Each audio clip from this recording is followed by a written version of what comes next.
नमो ॐ विष्णुपदाय कृष्णपृष्ठाय भूतले श्रीमते भक्तिवेदान्त स्वामिनिति नामिने नमस्ते सरस्वती देवे गौरवाणी प्रचारिणे निर्विशेषशून्यवादी पाश्चात्यदेशतारिणे वाञ्छाकल्पतरुश्च कृपासिन्धुभ्येव च पतितानां पावनेभ्यो वैष्णवेभ्यो नमो नमः।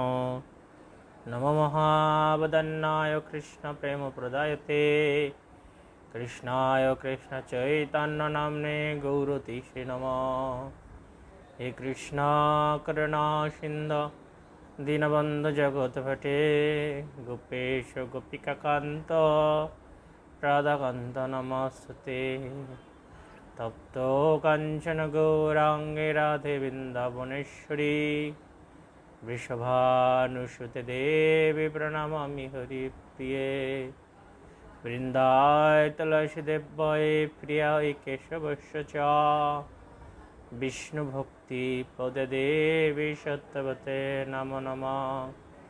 जय श्री कृष्ण चैतन्य प्रभु नित्यानंद श्री अद्वैत गदाधर शिव सदि गौर भक्तवृंद। हरे कृष्णा कृष्ण कृष्ण हरे हरे हरे राम राम राम हरे हरे। ओम नमो भगवते वासुदेवाय। ओम नमो भगवते वासुदेवाय। ओम नमो भगवते वासुदेवाय। नारायणं नमस्कृत्य नरं चैव नरोत्तमं देवीं सरस्वती व्यासं ततो जयमुदीरयेत्। मखं करोति वाचालं पङ्गुलं गायते गिरिं यत्कृपातमहं वन्दे परमानन्दमाधवं। श्रीगुरुदीनतारिणं श्रीचैतन्येश्वरम्।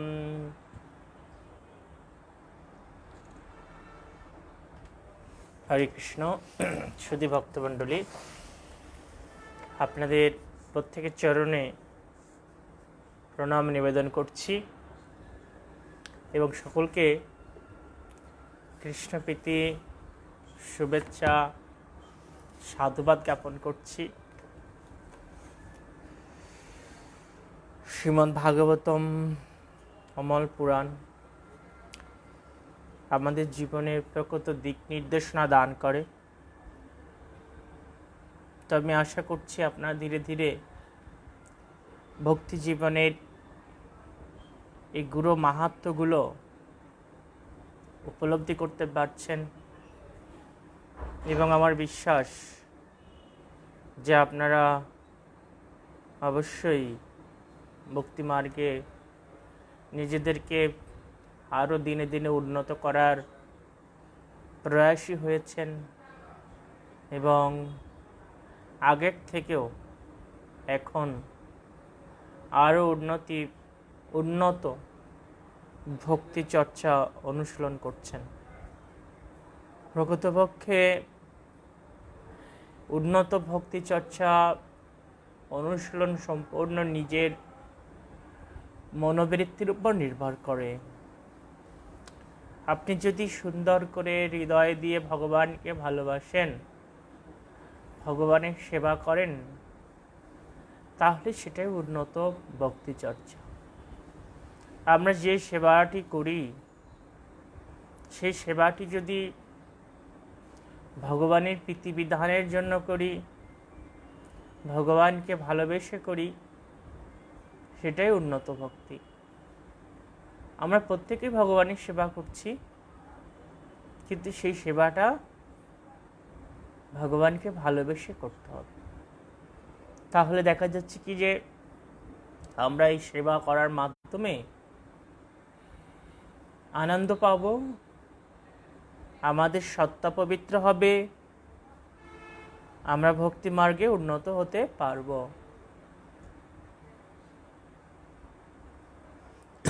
দ্বিতীয় স্কন্ধ পঞ্চম অধ্যায় সর্বকারণের কারণ, শ্লোক নম্বর 18। সত্যম রজতমঃ ইতি নির্গুণস্য গুণত্রয় স্থিতি সর্গ নিরোধেষু গৃহীতা মায়া বিভো। পরমেশ্বর ভগবানের স্বরূপ শুদ্ধ চিন্ময় এবং তা সমস্ত জড়গুণের অতীত। তথাপি জড়জগতের সৃষ্টি, পালন এবং ধ্বংসের জন্য তিনি তার বহিরঙ্গা শক্তির মাধ্যমে সত্য, রজ এবং তম নামক প্রকৃতির 3টি গুণ স্বীকার করেন। এই কথাগুলো কে বলছেন? ব্রহ্মা। কাকে শোনাচ্ছেন? নারদ মুনিকে।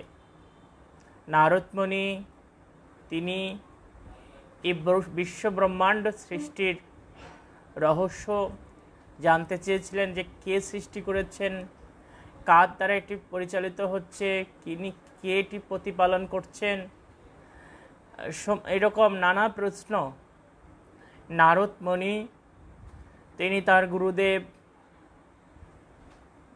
শ্রী ব্রহ্মাকে বলেছিলেন। তো ব্রহ্মা ভগবানের গুণকীর্তন করছেন। প্রথমে তিনি ভগবান শ্রীকৃষ্ণকে প্রণাম নিবেদন করে তিনি ভগবান শ্রীকৃষ্ণের মহিমা বলা শুরু করেছেন। তো এই শ্লোকে আমরা দেখতে পাই যে ব্রহ্মাজি তিনি ব্যক্ত করছেন যে পরমেশ্বর ভগবানের স্বরূপ হচ্ছে শুদ্ধ চিন্ময়। ভগবান হচ্ছে সব থেকে পবিত্র, তার থেকে সুন্দর এই জগতে কেউ নেই। আর যার জন্য ভগবানের এক নাম হচ্ছে সর্ব আকর্ষক। তিনি সকলকে আকর্ষণ করেন, তার দিকে আকর্ষণ করেন। আর এই আকর্ষণটা দেখুন, আমরা কোনো না কোনোভাবে কোনো না কোনো সময় হলেও সেই ভগবানের শরণ গ্রহণ করি। বিপদে পড়ে হোক আর সুখে হোক, অত্যন্ত কঠিন সময়ে হোক, ভগবানকে আমরা স্মরণ করে থাকি। তো এখানে তাই বলা হচ্ছে যে ভগবান তিনি হচ্ছেন সব থেকে শুদ্ধ তত্ত্ব, তার স্বরূপ হচ্ছে শুদ্ধ চিন্ময়। তো সেই পরমেশ্বর ভগবানকে যখন কেউ ভালোবাসে, তার প্রেমময়ী সেবায় যুক্ত হয়, তখন যিনি ভালোবাসেন তার ভিতরে শুদ্ধ ভাবগুলি প্রস্ফুটিত হয়। যেমন দেখুন, লক্ষ্যহীরা খারাপ মনোবৃত্তি নিয়ে হরিদাস ঠাকুরের কাছে গিয়েছিল, কিন্তু যখন সে ভগবানের ভক্তের সঙ্গ করেছেন এবং ভগবানের দিব্য নাম শ্রবণ করেছে, তখন লক্ষ্যহীরার সে পাপময় প্রবৃত্তি দূর হয়ে গিয়েছিল। লক্ষ্যহীরা কে ছিল? একটা পতিতা রমণী ছিল, কিন্তু এই যে ভগবানের দিব্য নামের সংস্পর্শে এবং ভগবানের শুদ্ধ ভক্তের সংস্পর্শে যখন সে এসেছিল, তখন তার পাপময় প্রবৃত্তি দূর হয়ে গিয়েছিল। তো ভগবান যেহেতু শুদ্ধ চিন্ময়, তাই যিনি ভগবানকে ভালোবাসেন তার ভিতরে এই শুদ্ধ চিন্ময় ভাব বিকশিত হয়। তো ভগবান তিনি সমস্ত জড়গুণের অতীত। কোনো জড় গুণ যার মাধ্যমে আমরা আবদ্ধ, এই জড় জগতে বিভিন্ন প্রভাব জীবের মধ্যে রয়েছে, বিভিন্ন জড় দোষ, তাই না? যেমন চক্ষু, কর্ণ, নাসিকা, জিহ্বা, ত্বক, মন, বুদ্ধি, অহংকার, নানা ইন্দ্রিয় দিয়ে আমরা নানাবিধ অপরাধ কর্ম করি, বা আমরা অনেক কি করি, অনেক পাপ করি। তো দেখা যায় কি যে ভগবানের ভিতরে এরকম কোনো কলুষিত প্রবৃত্তি নেই। তিনি সমস্ত সময় চিন্ময় স্থিতিতে বিরাজমান। দেখুন, যে ভগবানকে ভালোবাসে না, যেমন নাস্তিক, ভগবান তার হৃদয়েও বিরাজ করছেন। তো ভগবান কত সুন্দর! একটা হিংস্র বাঘের মধ্যে ভগবান থাকেন পরমাত্মা রূপে, একটা খুব বিষাক্ত সাপের মধ্যেও ভগবান পরমাত্মা রূপে রয়েছেন। তো দেখুন যে ভগবান তিনি কত সুন্দর, তিনি সমস্ত কুলসতার অতীত। আমরা যেমন যাকে আমার ভালো লাগে না তাকে দেখতেই পাই না, তার সামনে যেতে ইচ্ছে করে না, কিন্তু ভগবান তিনি সবাইকে করুণা প্রদান করছেন। তাই ভগবানের স্বরূপ হচ্ছে শুদ্ধ চিন্ময়। ঠিক প্রত্যেকটা জীবের স্বরূপও চিন্ময়, কিন্তু জীব কেন সেই চিন্ময় স্থিতিতে নেই? তার কারণ হচ্ছে জীব জড়ের সংস্পর্শে রয়েছে। জড়ের সংস্পর্শে থাকার ফলে জীবের সেই চিন্ময় ভাবগুলো সঠিকভাবে প্রস্ফুটিত হয় না। কিন্তু কোনো জীব, বিশেষ করে মানুষ, যখন সম্পূর্ণভাবে সেই ভগবানের দিব্য সেবায়, বিশেষ করে চিন্ময় সেবায় যুক্ত হয়, তখন তার মধ্যে এই দিব্য ভাবগুলো প্রস্ফুটিত হয়। তা আমরা দেখি যে যারা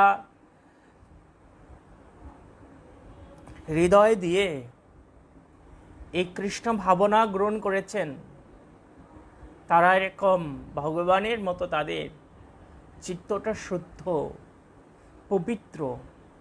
দেখুন, আমরা ছিল প্রভুপাদের এক্সাম্পল দিতে পারি।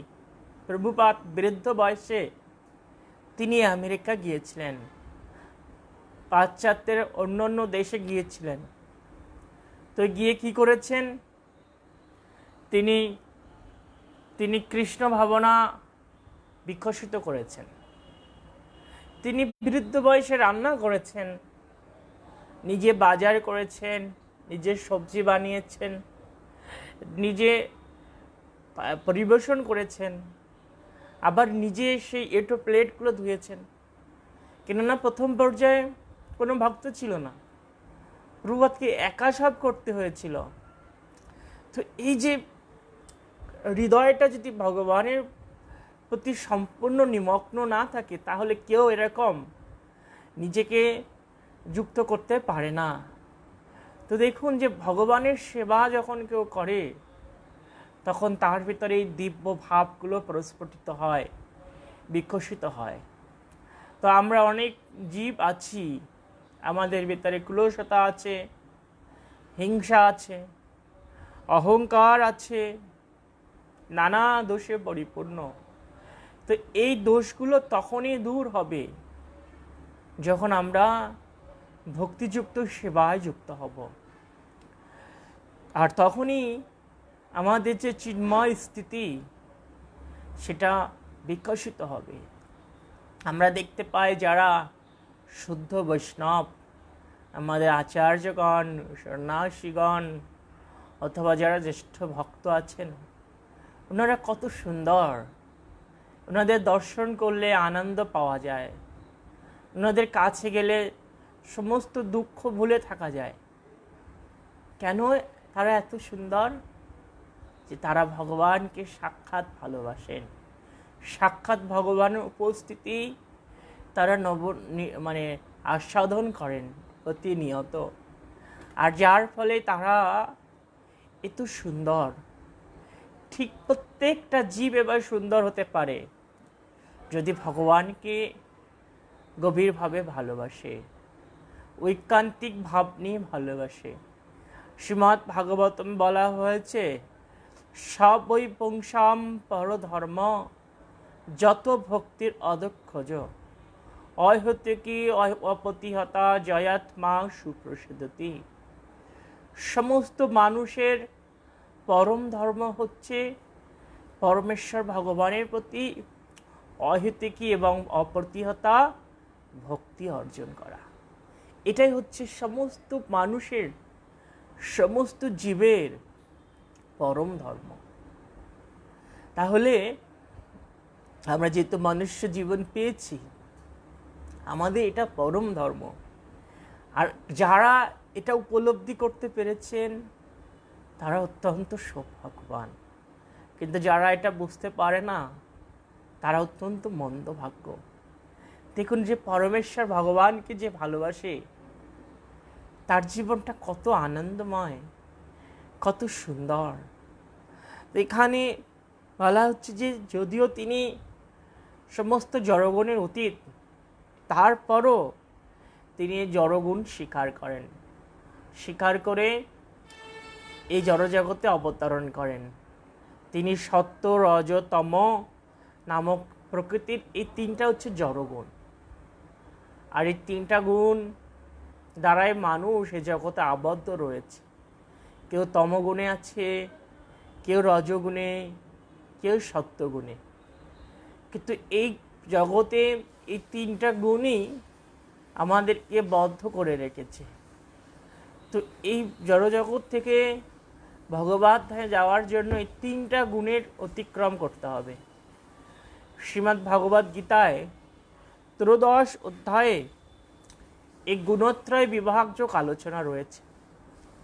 সেখানে ভগবান শ্রীকৃষ্ণ বর্ণনা করেছেন যে তাকে যদি কেউ লাভ করতে চায় তাহলে অবশ্যই গুণত্রয় মানে 3 গুণকে অতিক্রম করতে হবে। তো আমাদের উচিত ধীরে ধীরে ধীরে ধীরে আমাদের ভিতরে এই রজ তম গুণের প্রভাবকে দূর করা, এবং যখন আমরা সত্যগুণে আসব তখন আমাদের কর্তব্য হচ্ছে সত্যগুণের ঊর্ধ্বে শুদ্ধ সাত্ত্বিক স্তরে অধিষ্ঠিত হওয়া। তো সেটা কিভাবে হতে পারবো বলুন? যদি আমরা কুপ্রবৃত্তিগুলো ত্যাগ করি, ধর্মবিরোধী কাজগুলো ত্যাগ করি।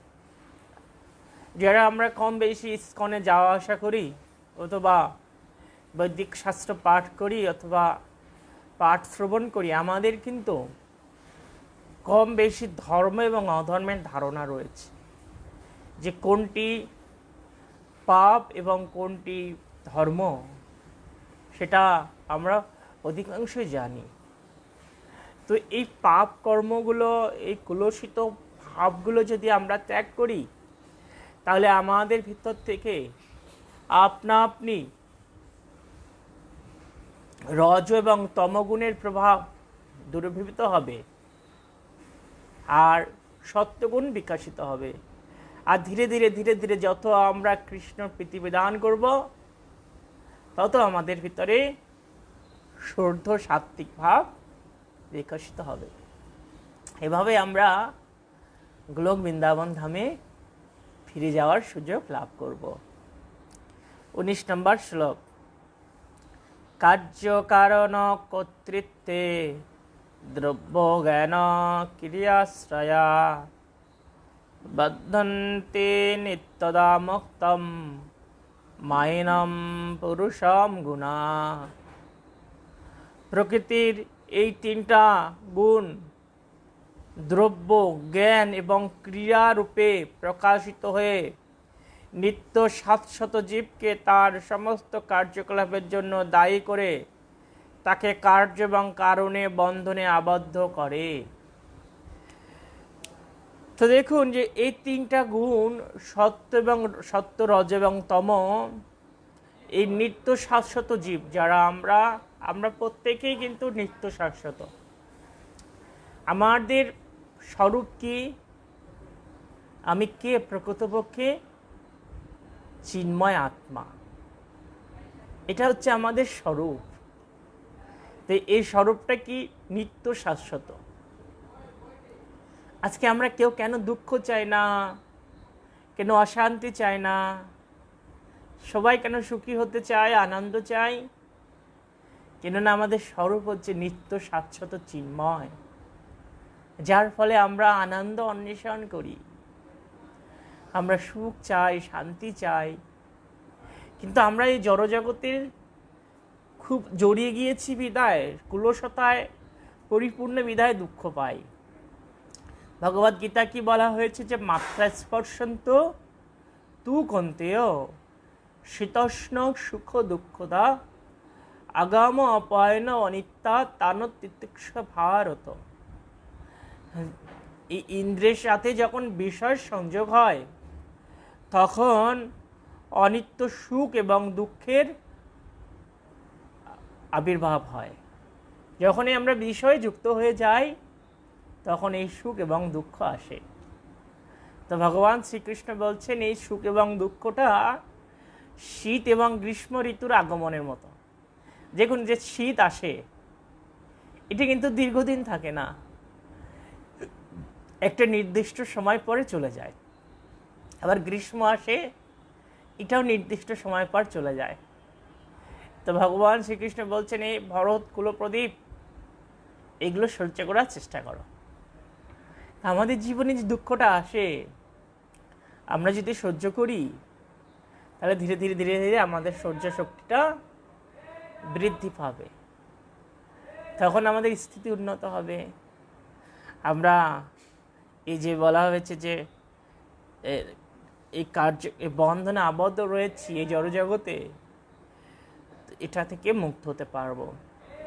এই বদ্ধ দশায় আমাদেরকে দুঃখ দান করছে। তাই এই যে তিনটা গুণ, দ্রব্য, জ্ঞান এবং ক্রিয়া, এটা আমাদেরকে বন্ধন করে রেখেছে।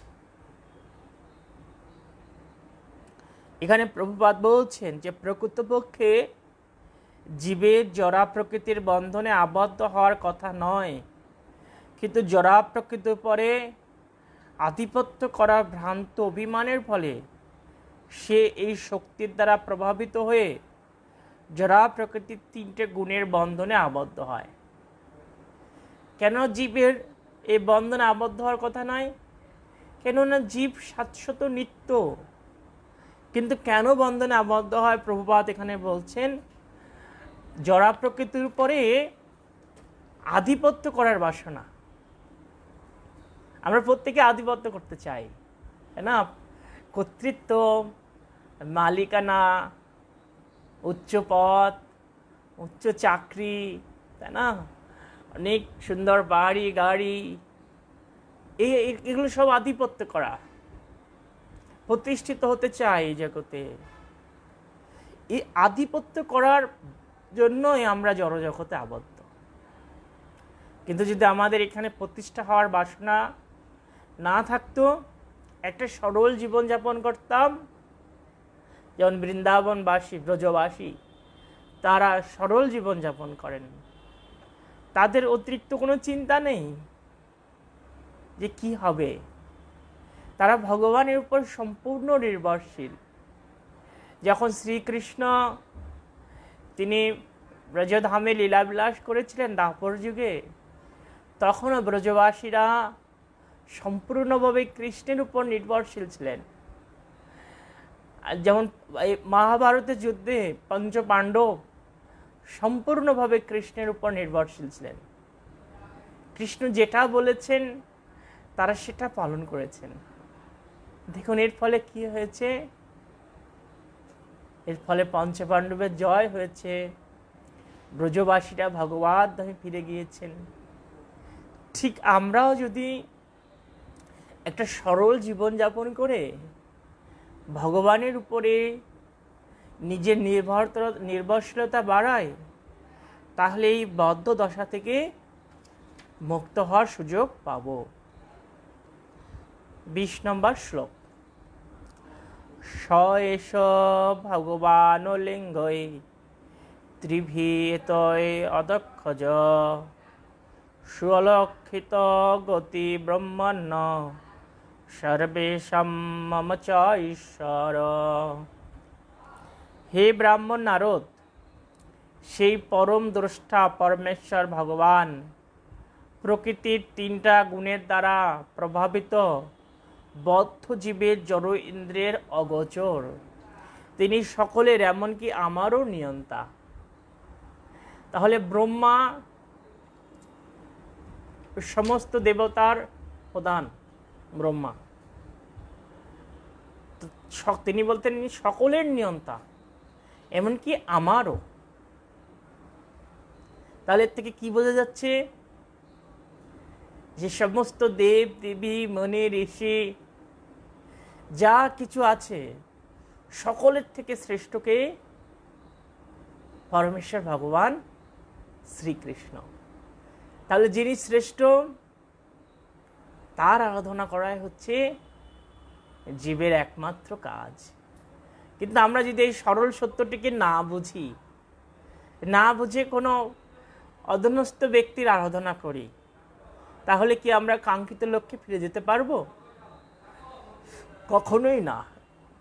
আমাদের এখানে সুযোগ আছে সরাসরি পরমেশ্বর ভগবানের কাছে আমাদের সেবা পৌঁছে দেওয়ার। তাহলে কেন আমরা এই দুর্লভ সুযোগটা গ্রহণ করব না? কারা গ্রহণ করবে না? যারা নিতান্ত মূর্খ, যারা বোকা, তারাই অন্য মতবাদ গ্রহণ করে। ভগবদ গীতায় ভগবান শ্রীকৃষ্ণ বলছেন, যাদের বুদ্ধি বহু শাখা বিশিষ্ট তারা বিভিন্ন দেবদেবীর আরাধনা করে। বহু শাখা, যেমন যদি কেউ বহু নৌকায় পা দেয় তাহলে কি হবে? তার পক্ষে গন্তব্যে যাওয়া সম্ভব না, দুর্ঘটনা পড়বে। ঠিক কেউ যদি বহু ব্যক্তির আরাধনা করে, বিশেষ করে এই যে বহু শাখা, এটা নয় সেটা, ওই যে পঞ্চদেবতার উপাসনা আছে, সূর্য, তারপরে দুর্গা, গণেশ, এরকম পঞ্চ উপাসনা আছে। তো এই অনেকে আছে তারা সব উপাসনা করে। আমাদের এমনি সনাতন ধর্মে একটা মঠ আছে, তারা সবাই তারা সমদর্শী, সবাইকে মানে উপাসনা করছে।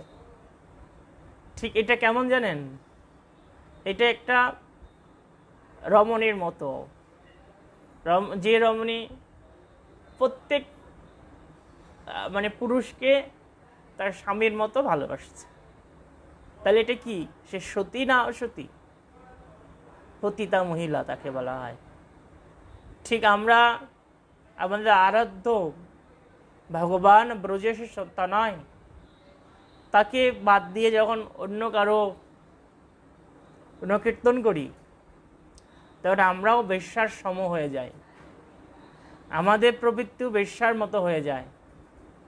তো আমাদের কখনো উচিত না এরকম ভাব পোষণ করা। এই শ্লোকে বলা হচ্ছে যে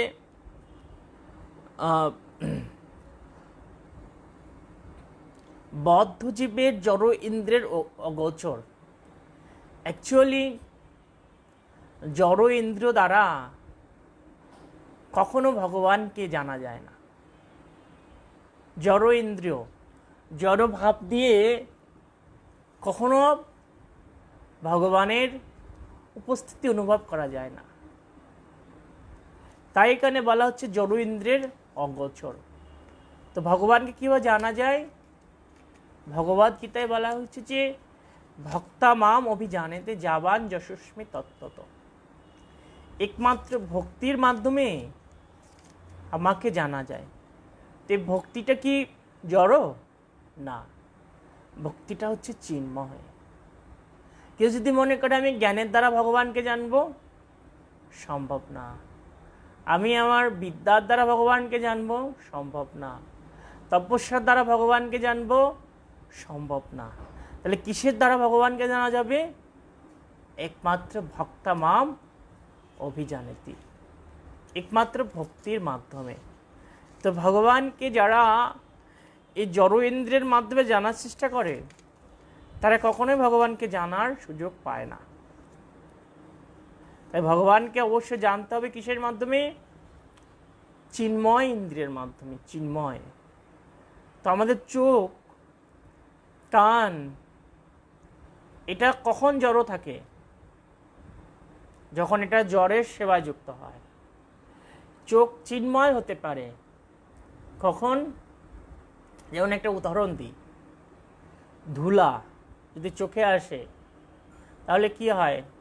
দেখা যায় না। কিন্তু শ্রী গুরুদেবের শ্রীচরণ থেকে যে ধুলা আমরা চোখে দিই, সেই ধুলা যখন চোখে আসে তখন দৃষ্টিশক্তি আরও বর্ধিত হয়। তো আমাদের এই যে ইন্দ্রিয়গুলো কখন চিন্ময় হবে? ঋষিকেশ ও ঋষিকেন শিবং ভক্তি উচ্চতে। ঋষিকেশ ও শিবং ভক্তি উচ্চতে। যে আমাদের ইন্দ্রিয়গুলো যখন ঋষিকেশের সেবায় যুক্ত হবে তখন এটা চিন্মত্ব অর্জন হবে। তাই আমাদের সেটা করতে হবে। আমরা যদি এই জড় ভাব নিয়ে ভগবানকে জানার চেষ্টা করি তাহলে কখনোই হবে না। সেই কথাটা কুন্তী মাতা তিনি যখন ভগবান শ্রীকৃষ্ণের গুণকীর্তন করছেন তখন এই ব্যাপারে বলছেন যে 4 শ্রেণীর ব্যক্তি ভগবানকে জানতে পারে না, মানে ভগবানের কাছে যেতে পারে না। সেটা কে কে? বলা হচ্ছে যে জন্ম ঐশ্বর্য শ্রুত শিবী এধো মান মদ পুমান। যে যারা এই ঐশ্বর্য মানে ধনের অহংকার, বিদ্যার অহংকার, সৌন্দর্যের অহংকার এবং বংশগৌরবের অহংকারে জর্জরিত, তারা কখনো ঐকান্তিক ভাব নিয়ে ভগবানের কাছে আসতে পারে না। তারা ভগবানকে জানতে পারে না। তাহলে ভগবানকে জানতে গেলে এই ভাবের ঊর্ধ্বে যেতে হবে।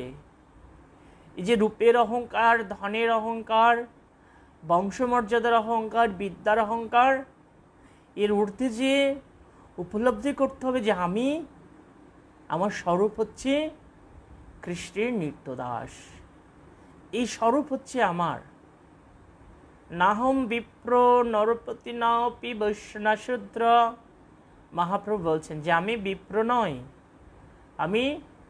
আমি ব্রাহ্মণ নয়। নরপতি মানে কি? আমি ক্ষত্রিয় নয়, বৈশ্য নয়, শূদ্র নয়। নাহম বর্ণী,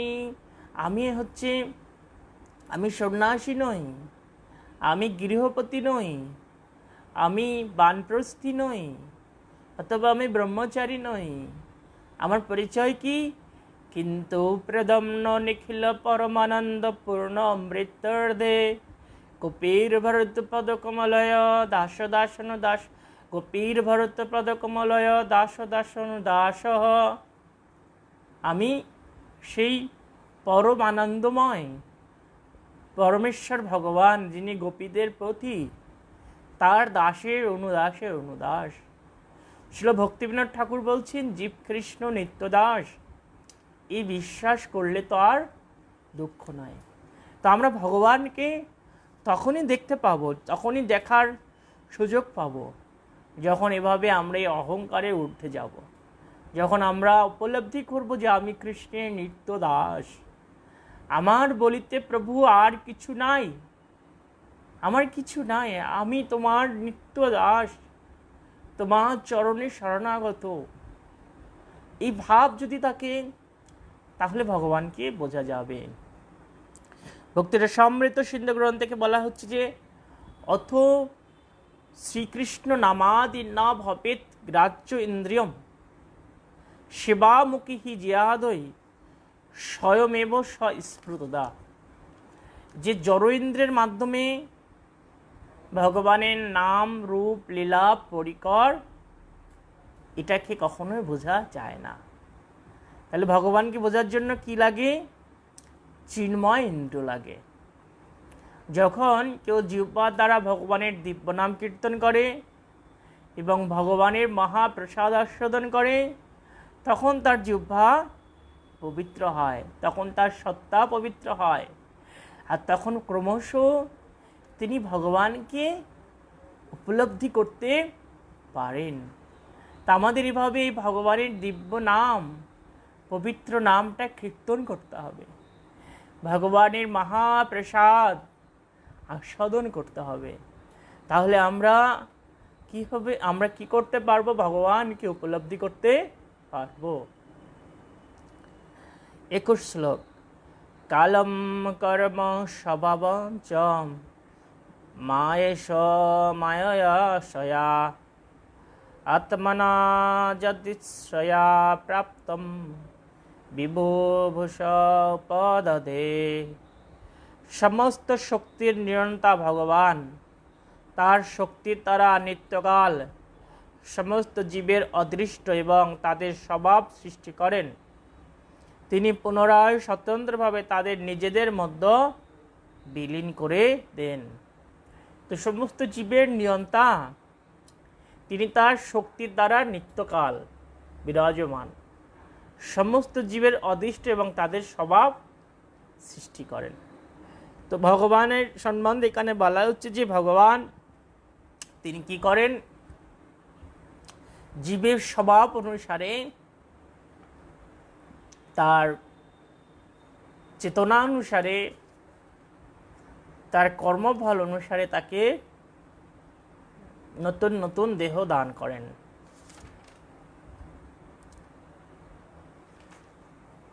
22 নম্বর শ্লোক। কালাত গুণ ব্যতিকর পরিণাম স্বভাবতঃ কর্মণ জন্ম মহত পুরুষাৎ অধিষ্ঠিতাৎ ভূত। প্রথম পুরুষ অবতারের পর মহাতত্ত্ব বা জড়সৃষ্টির তত্ত্ব প্রকাশিত হয়, তারপর কাল প্রকট হয় এবং কালক্রমে 3টা গুণ প্রকাশিত হয়। প্রকৃতির অর্থ হচ্ছে 3টা গুণের অভিব্যক্তি, সেগুলো কার্যে রূপান্তরিত হয়। তো এখানে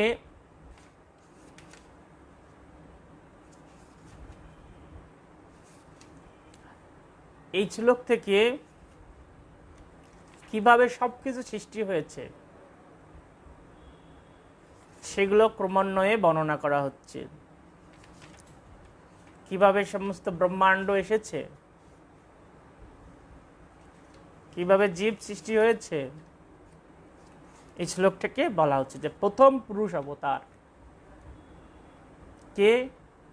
কারণ দেখ সেই বিষ্ণু। তিনি কি করেন? পরম মহাতত্ত্ব। মহাতত্ত্ব কি? সমস্ত জড় সমস্ত তত্ত্বের যে তত্ত্বের মাধ্যমে জগৎ তৈরি হয়েছে সেটা হচ্ছে মহাতত্ত্ব। প্রথমে তাহলে কে তৈরি হয়? প্রথম পুরুষ অবতার, তারপরে কাল, তারপরে 3টা গুণ। তারপরে 23 নম্বর শ্লোক। মহাতত বিকর্ণবৎ রজ সত্য উপবিহিতাৎ তম প্রদানত অভবৎ দ্রব্য জ্ঞান ক্রিয়াত্মতঃ। মহাতত্ত্ব বিক্ষিপ্ত হওয়ার ফলে জড় কার্যকলাপ উদ্ভব হয়। প্রথমে সত্যগুণ এবং রজগুণের রূপান্তর হয়, তারপরে তমগুণের প্রভাবে দ্রব্য জ্ঞান এবং ক্রিয়াশক্তির উদ্ভব হয়।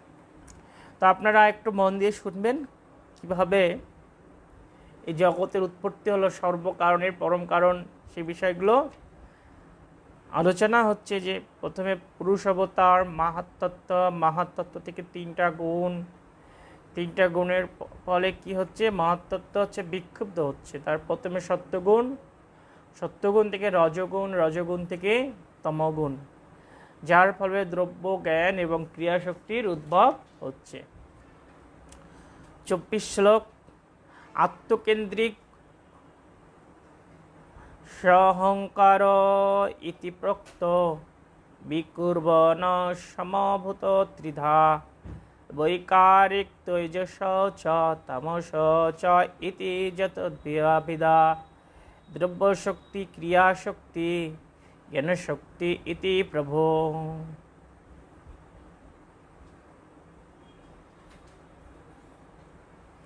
আত্মকেন্দ্রিক অহংকার 3 রূপে রূপান্তরিত হয়ে বৈকারিক, তৈজস এবং তামস অর্থাৎ সাত্ত্বিক অহংকার, রাজস্বিক অহংকার এবং তামসিক অহংকার, এই 3 প্রকার উদ্ভব হয়।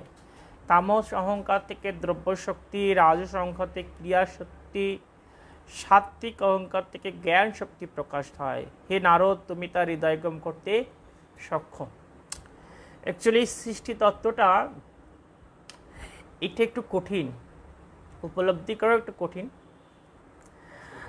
যদিও এগুলো ভক্তিদের জন্য খুব বেশি ইসেনশিয়াল নয়, কিন্তু তারপর ভক্তদের এই সৃষ্টিতত্ত্ব, এই রাজস অহংকার, তামস অহংকার, এই দ্রব্য শক্তি, এই ক্রিয়া শক্তি, এটা কেন এই ভাগবতম পড়ে শিখতে হচ্ছে?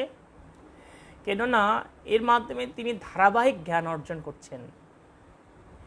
যেমন এই যে আমাদের সনাতন ধর্ম, এটা যে একটা স্বয়ংসম্পূর্ণ ধর্ম এবং শ্রেষ্ঠ ধর্ম, এটা একটা আদি ধর্ম, এবং এটা যে সব কিছুকে নিয়ন্ত্রণ করছেন, সেটা এর মাধ্যমে আমাদের এই যে বিষয়গুলো আমরা পড়ছি, এর মাধ্যমে আমাদের কি জ্ঞান হবে, মানে পরিপূর্ণ এই শ্রীমদ্ ভাগবতম এই পড়ার মাধ্যমে আমাদের পরমেশ্বর ভগবানের প্রতি পূর্ণ আস্থা তৈরি হবে যে কৃষ্ণ হচ্ছে ভগবান।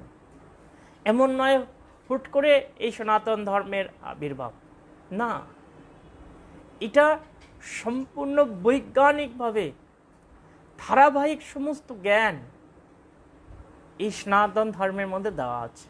কীভাবে পৃথিবী সৃষ্টি হলো, কীভাবে দেবতারা আসলো, সমস্ত কিছু আপনারা এই শ্রীমদ্ ভাগবতমে পাবেন। তো একটু ধৈর্য নিয়ে আপনাদের শুনতে হবে। 25 নম্বর শ্লোক।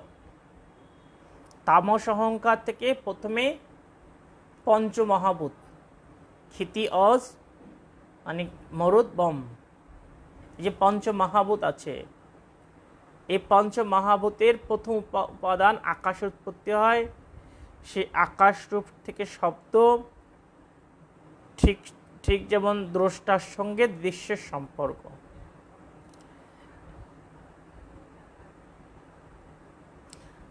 এই পঞ্চমহাভূত আকাশ, বায়ু, অগ্নি, জল এবং মাটি, এটা তামস অহংকার থেকে প্রথমে পঞ্চমহাভূতের উৎপত্তি। এরপরে দেখুন 26 থেকে 29 শ্লোকের অনুবাদ পাঠ করছি। আকাশের রূপান্তরের ফলে স্পর্শ গন্ধযুক্ত বায়ুর উৎপত্তি হয়েছে। একটু মন দিয়ে যদি আপনারা শোনেন তাহলে বুঝতে পারবেন যে সনাতন ধর্ম কত সুন্দর। এখানে সব বর্ণনা যে আকাশের রূপান্তরের ফলে স্পর্শ গুণযুক্ত বায়ুর উৎপত্তি হয়েছে, এবং কারণরূপে তাতে আকাশের সম্বন্ধ থাকাতে বায়ুতে শব্দগুণ রয়েছে। বায়ু দেহধারণ, ইন্দ্রিয় অনুভূতি, মানসিক বল ওর শরীরের শক্তি হেতু কাল কর্ম স্বভাববশত বায়ুর বিকারের ফলে আগুন উৎপন্ন হয়। আগুনের গুণ হচ্ছে রূপ। আকাশ ও বায়ুর তেজের কারণ হওয়াতে তেজও রূপসহ শব্দ স্পর্শ গুণ বিরাজিত। আগুনের বিকারের ফলে রসাত্মক জলের উৎপত্তি হয়। জলে আকাশ, বায়ু ও তেজের কারণস্বরূপ সম্বন্ধে থাকাতে তাতে যথাক্রমে শব্দ, স্পর্শ, রূপ বর্তমান।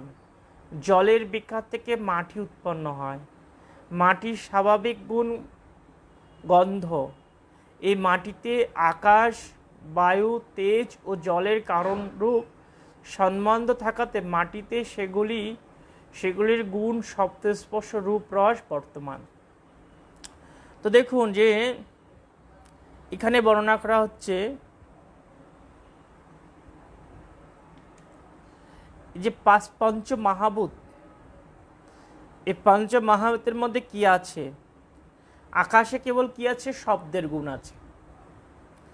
আর বায়ুতে কি আছে? শব্দ এবং স্পর্শ।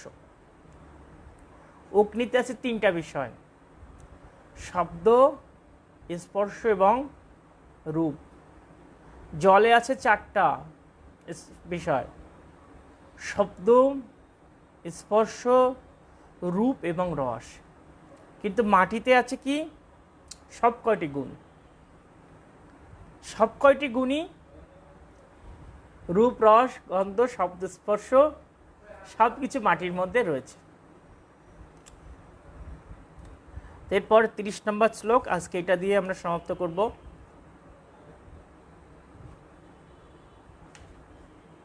বৈকারিক অহংকার থেকে মন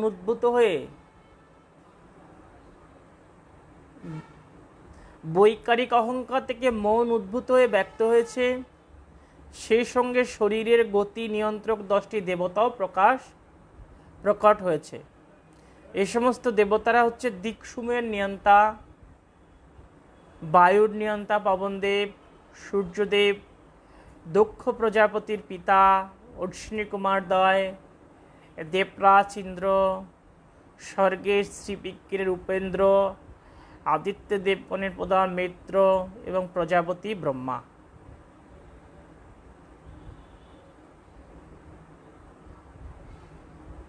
তো এই বৈকারিক অহংকার থেকে মন উদ্ভূত হয়ে ব্যক্ত হয়েছে, সেই সঙ্গে শরীরের গতির নিয়ন্ত্রক 10টি দেবতারও প্রকট হয়েছে। এই 10টি দেবতার নাম এখানে উল্লেখ হয়েছে। তো আমরা কালকে 31 শ্লোক থেকে পড়ব। আপনারা একটু পড়বেন বাড়িতে, তাহলে এই বিষয়গুলো একটু বুঝতে সুবিধা হবে। মানে যেহেতু আমরা আজকে যে কয়টা শ্লোক পাঠ করলাম, এগুলোর সাথে সচরাচর আমরা পরিচিত নয়। আমাদের এই যে রূপ, রস, গন্ধ, শব্দ, স্পর্শ, এই রাজস অহংকার, তামস অহংকার, সাত্ত্বিক অহংকার, এই ব্যাপারগুলো আমাদের হয়তো অনেকের নতুন লাগছে, যার ফলে এটা বুঝতে অসুবিধা হতে পারে বা হবে। কিন্তু কেউ যদি একটু পড়ে নিজে বাসায়, তাহলে তার একটু সুবিধা হবে বুঝতে। তা যাই হোক, আপনারা একটু পড়বেন বাসায়। আমরা কালকে আবার জাস্ট টাইমে শুরু করব। তো একটা বিষয় আমি আপনাদের সাথে একটু শেয়ার করতে চাই। যেহেতু দীর্ঘ 6 মাস আমাদের বাইরের প্রচারগুলো অনেকটা বন্ধ ছিল, তো আমরা ধীরে ধীরে হয়তো কিছু কিছু জায়গায় যাওয়া শুরু করেছি, বাসায়, গৃহে যাচ্ছি। এতে করে এই ক্লাস টাইমটা নিয়ে একটু অসুবিধা হচ্ছে। তো আমার মনে হয় যে আপনারা যদি একটা সকলে একটা মতামত দেন, যারা নিয়মিত শোনেন, যে কোন সময়ে আপনাদের সুবিধা হয়। আমার বিশেষ অনুরোধ যে আপনারা যদি একটা টাইম আমাকে জানান যে প্রভু এই সময় হলে ভালো, তাহলে আমার একটু সুবিধা হয়। সামনে পুরুষোত্তম মাসও আসবে, তখনও আমাদের অনেক প্রোগ্রাম করব গৃহে। তো এইভাবে দেখা যাচ্ছে যে নতুন একটা টাইম নির্ধারণ করলে ভালো হয়, তাতে ক্লাসটাও কন্টিনিউ চলবে। যারা রেগুলার ভাগবত শুনছেন, আমাদের কমপক্ষে 50টি পরিবার এই ভাগবতম ক্লাস রেগুলার শুনে। তো আপনাদের একটা সময় নির্ধারণ যদি করে দেন যে এই সময় হলে আমাদের জন্য সুবিধা হয় বা অসুবিধা হয় না, তাহলে আমরা প্রচারটাও ধীরে ধীরে শুরু করতে পারি, আবার এই ক্লাসটাও কন্টিনিউ রাখতে পারি। হরে কৃষ্ণ। শিল প্রভুপাদ কি জয়, समावेत भक्तमंडली की जय, ग्रंथराज श्रीमद् भागवतम की जय। ताई गौर प्रेमानंदे हरि हरि बोल।